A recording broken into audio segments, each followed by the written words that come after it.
जयपुर में एक व्यक्ति रहते थे, उनका नाम था घाटम। उनका पेशा था, उनके पूर्वजों से ही चला आ रहा था, वो सब चोरी करते थे। दादाजी, परदादा, परदादा, पूरे गांव का ही यही पेशा था, यही काम था, सब चोरी करते थे। जयपुर से आमेर जाते हैं तो बीच में कनक घाटी, वहीं श्री घाटम दास जी रहते थे। तो घाटम जी चोरी करते थे। एक बार रात में बैठे थे चोरी करने के लिए, तो उस दिन कोई व्यक्ति तो मिला नहीं उनको मालदार, लेकिन झोला लिए हाथ में और जटाएं बांध करके कोई संत वहां से जा रहे थे। घाटम जी बेचारे 2 दिन से तो उनको कुछ चोरी हुई नहीं थी, फिर भी मन में विचार करने लगे, तो महात्मा है, इनकी क्या चोरी करूं मैं, कोई बात नहीं, चोरी नहीं करता हूं, प्रणाम कर लेता हूं जाके। और घाटम जी उनके मार्ग पर आ गए और अर्धरात्रि का समय, घनघोर अंधेरा, प्रणाम किया। महात्मा रुक गए, बोले अरे खुश रहो वत्स, क्या नाम है, नाम आदि पूछा, कहां रहते हो, स्थान बताया, क्या करते हो। घाटम जी बोले मैं चोरी करता हूं। महात्मा को ये बात बड़ी बढ़िया लगी कि इसने छुपाया नहीं मुझसे, सत्य बोला। बोले चोरी क्यों करते हो भाई, चोरी डकैती करना ये अच्छी बात नहीं है, मत किया करो, अच्छा काम नहीं है। बोले महाराज काम तो अच्छा नहीं है मैं जानता हूं, पर ये तो मेरे परिवार का पेशा है, मेरे पूर्वजों से चली आ रही है चोरी, हमारा परिवार इसी में ही निपुण है। मेरा बेटा है अभी 5 साल का, उसको भी तैयारी करा रहा हूं मैं, उसको भी सिखा रहा हूं कैसे जाना चाहिए, क्या क्या आयुध संग लेके जाने चाहिए, किस प्रकार लोगों को देख करके समझ जाना चाहिए मालदार है कि नहीं है। महात्मा को चिंता हो गई। बोले अगर मैं इसको कुछ सिखा करके नहीं गया और इसके जीवन परिवर्तित करके नहीं गया, तो इस मार्ग से निकलना मेरा दुष्कर हो जाएगा। ठाकुर जी ने मुझे इस मार्ग से भेजा है, इसका मतलब ठाकुर जी चाहते हैं कि इसको मैं कुछ बताऊं। महात्मा जी ने उसको बैठाया, बोले सुनो एक घाटम, तुम चोरी मत किया करो, तुम छोड़ दो चोरी। बोले महाराज जिसके रग रग में, जिसके रक्त में चोरी हो वो कैसे छोड़ सकता। अरे हम तो ऐसे हैं, परिवार में भी हम लोग रोटी भी पानी हो तो हम चोरी करके ही पाते हैं, हम रसोई में मांगते नहीं रोटी दे दो, हम वहां भी चुपके से ही जाते हैं। इतना ज्यादा हम लोगों में चोरपन घुस चुका है कि अब ये निकल नहीं सकता। महात्मा थोड़े व्याकुल थे, तो घाटम जी बोले भगवान आप देखिए व्याकुल मत होइए, मैं भी विवश हूं कि मैं नहीं छोड़ सकता चोरी, पर हाँ चोरी के अलावा जो कहोगे वो करूंगा। महात्मा ने विचार किया, महात्मा बोले ठीक है 4 बातें लिखो। सबसे पहली बात, तुम सत्य बोलोगे। घाटम जी बोले ठीक है, आज के बाद चाहे कुछ हो जाए मैं सत्य ही बोलूंगा। दूसरी बात लिखो, संत जनों का खूब सम्मान करोगे, आदर करोगे। बोले जी महाराज। तीसरी बात लिखो, जो भी लाओगे घर में, चाहे चोरी करके लाओ, चाहे प्रेम से लाओ, कमा के लाओ, सबसे पहले ठाकुर जी को निवेदित करोगे, उसके बाद स्वीकार करोगे। बोले जी। और चौथी और अंतिम बात, कहीं मंदिर दिख जाए, मठ दिख जाए, आश्रम दिख जाए, संत दिख जाए, 100 काम छोड़ के चोरी करके भाग रहे हो, सिपाही पीछे पड़े तो भी रुकोगे, प्रणाम करोगे, फिर जाओगे। घाटम बोला जो आज्ञा। अब ये 4 बात मेरे लिए अध्यादेश हैं, आदेश नहीं है, अध्यादेश है। चाहे दुनिया इधर उधर हो जाए, मैं इन 4 बातों को कभी नहीं छोड़ूंगा। संत बोले ठीक है। तो घाटम जी ने अपने गुरु की आज्ञा मान ली, बोले 4 बातें मुझे करनी है। एक बार कुछ संतों की टोली जा रही थी, घाटम जी ने देख लिया, दौड़ करके गए, चरणों में निवेदन किया मेरे घर आ जाइए, प्रसाद पा लीजिए। संत बोले ठीक है। अब घर पहुंच गए। अब लेकिन घाटम जी के घर पे व्यवस्था कुछ नहीं थी भोजन की। पत्नी से कहा 5 मूर्ति आई हैं, भोजन बनाओ। बोले 5, हम 2 के लिए तो भोजन नहीं है, 5 को कैसे पवाऊं मैं। घाटम जी बोले गुरु आज्ञा निरर्थक हो जाएगी, मुझे कैसे भी इनको 5 को प्रसाद तो पवाना है। घाटम जी ने देखा कि पड़ोस में एक कोई व्यक्ति रहता, उसके पास में उसके गेहूं अनाज आदि का भंडार है, थोड़ा चोरी करके ले आता हूं, उससे बना के इनको पवा देंगे, गुरु आज्ञा पूरी हो जाएगी। गुरु जी ने यही तो कहा है कि संतों की सेवा करो, अब कैसे भी करो, चोरी करके करो चाहे कुछ करो। दौड़ करके गए, वहां से कुछ अनाज आदि ले आए, घर पर ला करके प्रसाद बनवा करके पवा दिया। घाटम जी की चिंता हो गई कि आज सवेरे बारिश हुई थी और मैं चोरी करके लाया हूं, तो निश्चित मेरे पैरों के चिन्ह बन गए होंगे, और उसको यदि पता चल गया कि मैंने चोरी किया, वो घर आ जाएगा, मुझे पकड़ करके ले जाएगा, आदि आदि मन में ये विचार करने लगे। लेकिन मैंने तो गुरु आज्ञा के वश होकर के किया ना। इतने में ही वर्षा हो गई, आंधी तूफान आया और सब उनके चरण चिन्ह आदि मिट गए। तो उनको ये अटूट विश्वास हो गया कि मैंने गुरु आज्ञा मान करके पूर्ण किया, तो ठाकुर जी मेरी सहायता कर रहे हैं, मेरे रक्षक बने हुए। घाटम जी का जीवन ऐसे चलने लगा। गुरु पूर्णिमा का समय था, घाटम जी ने मन में विचार किया, मेरे गुरु ने मुझको सब कुछ प्रदान किया, इस बार गुरु दक्षिणा के रूप में ऐसी कोई वस्तु या इतना धन कुछ दूं गुरुदेव के यहाँ कि वर्षों तक भी अगर मेरे यहाँ से सेवा ना जाए तो गुरुजी को दिक्कत ना हो, मेरी तरफ से ऐसा रहे कि हाँ परिपूर्ण हो गई सेवा। उसके लिए एक बड़ी चोरी कर लेता हूँ, उसके बाद फिर मैं धीरे धीरे छोड़ ही दूंगा। एक बड़ी चोरी करता हूँ, उससे जो धन आएगा गुरुदेव को दे दूंगा। और घाटम जी ने विचार किया क्या चोराऊं। तब उन्होंने विचार किया, बोले कि यहाँ आमेर का जो राजा है इसके घोड़े बड़े कीमती हैं और उनमें भी एक काला अश्व है, काला घोड़ा है, वो सबसे ज्यादा कीमती है, ऐसा पूरे भारत में नहीं है। यदि उसको मैंने चोरी कर लिया और उससे जो धन आएगा वो यदि मैंने गुरुदेव को दिया तो आजीवन मुझे जितना देना चाहिए उतना एक बार में ही दे दूंगा मैं गुरुदेव को। तो गुरुदेव के यहाँ गुरु पूर्णिमा की सेवा मेरी तरफ से होती रहेगी।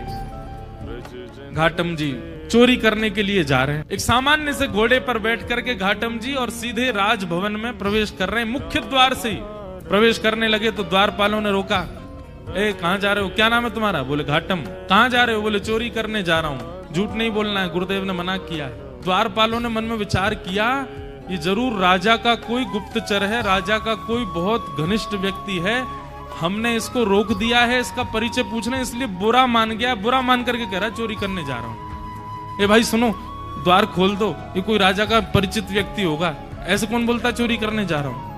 द्वार खुल गए, वो भीतर प्रवेश कर गए। भीतर प्रवेश करके घुड़साल में गए, वहां सबसे महंगा घोड़ा जो काला अश्व था उसको खोल लिया, बैठ गए, लेकर के बाहर आने लगे, खुले में ही सबके सामने बाहर की ओर जाने लगे। तो द्वारपालों ने कहा ये तो राजा का घोड़ा है, ये क्यों ले जा रहे हैं? फिर द्वार, भैया ये काला अश्व कहाँ लेके जा रहे हो?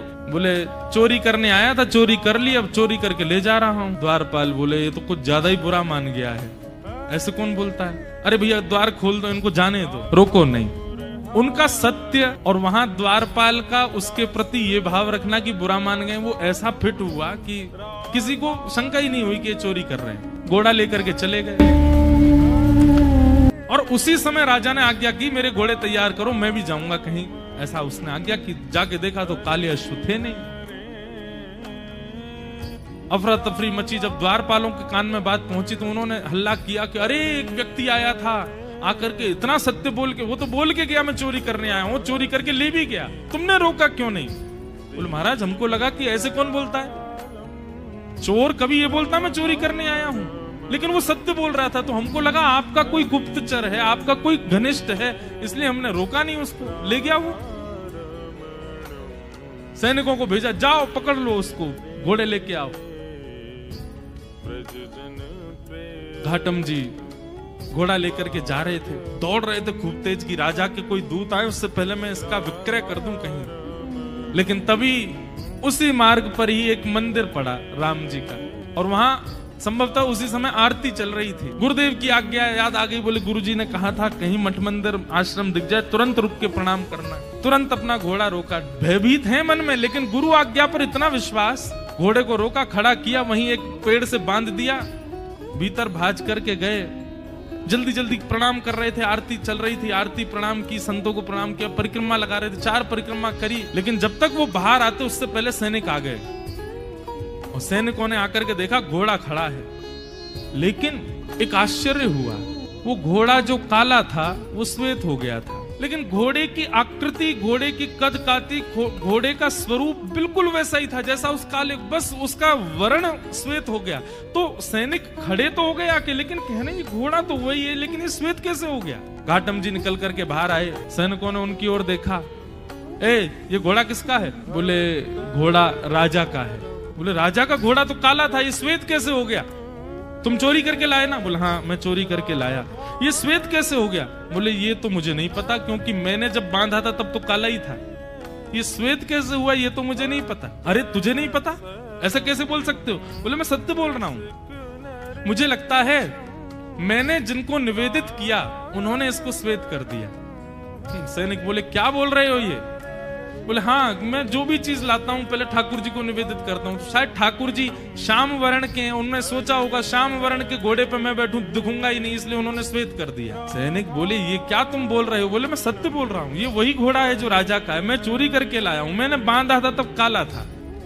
आप लोग आए तो कहीं आप मुझे पकड़ो ना, इसलिए ठाकुर जी ने श्वेत कर दिया, पर संभवतः आपने पकड़ लिया मुझको। तो तुम ये कहना चाहते हो ठाकुर जी तुम्हारी चोरी में सहायता कर रहे हैं? नहीं नहीं, सहायता तो ठाकुर जी नहीं कर रहे हैं, पर ऐसा कह भी दें तो कोई अतिशयोक्ति नहीं, कर तो रहे हैं, श्वेत उन्होंने ही किया है। बोले इसकी बातें हमें समझ नहीं आ रही, इसको पकड़ के राजा के पास ले चल। राजा के पास ले गए। राजा ने जब घोड़ा देखा, राजा खुद आश्चर्य, बोले ये है तो मेरा ही घोड़ा, पर ऐसा भी नहीं कि इस पर कोई रंग लगाया हो, इसका वास्तविक रंग श्वेत कैसे हो गया? घाटम जी से पूछा। घाटम जी बोले मैं सत्य बोल रहा हूं, आप लोग मान नहीं रहे हैं। मैं ठाकुर जी को निवेदित करता हूं, जो भी चुराता हूं मैंने ठाकुर जी को निवेदित किया, उनको नहीं भाया होगा काला, इसलिए गोरा कर दिया। घाटम जी की बात पर किसी को विश्वास नहीं हो। तब राजा बोला एक तरीका है, यदि तुम्हारी बात में इतनी सत्यता है कि ये वही घोड़ा है, तो मेरे घोड़े के गाल के पास में एक मस्सा है, यदि वो मस्सा इसके हुआ तो मैं समझ जाऊंगा कि भगवान तुम्हारी सहायता करते हैं, तुम्हारी गुरु आज्ञा ही तुम्हारी सहायता करती है, तुम जो करते हो सब, और मैं तुमको छोड़ दूंगा। राजा ने जाकर के घोड़े की नार पर जब बाल हटा करके देखा तो वो मस्सा बिल्कुल वैसा ही था जैसा एक काले घोड़े के था, वही घोड़ा। राजा से विश्वास नहीं हुआ नेत्रों पर, उसी समय चरणों में गिर गया। महाराज आपके गुरु आपके बने रहें, पर आज से मेरे गुरु आप हैं। आप चोरी चकारी छोड़िए, सारे काम छोड़िए, आज से आप मेरे दरबार के राजगुरु हैं। आपकी गुरु आज्ञा इतनी प्रतापशाली कि आप एक चोरी का कृत्य करते हैं, उसमें भी ठाकुर जी सहायता करते हैं आपकी। आज से आप मेरे राजगुरु। और श्री घाटम जी को राजगुरु बना दिया। लेकिन राजगुरु बनने के बाद घाटम जी को बड़ी आत्मग्लानि हुई। उन्होंने मन में विचार किया कि मैंने गुरुदेव की आज्ञा मानकर के अपने दुष्कृत्य को नहीं छोड़ा, उसका ये परिणाम हुआ कि आज मैं एक राजगुरु बन गया। यदि मैंने अपने कृत्य भी सुधार लिए होते, सदकृत्य किए होते, तो आज ठाकुर जी मुझको मिल गए होते। तो घाटम जी ने अपनी राज पदवी का त्याग कर दिया, और राज पदवी त्याग करने के बाद वो सामान्यतया एक सामान्य व्यक्ति की तरह अपना जीवन जीने लगे, गुरु आज्ञा पालन करके। और श्री घाटम दास जी, उनके पद हैं बड़े सुंदर।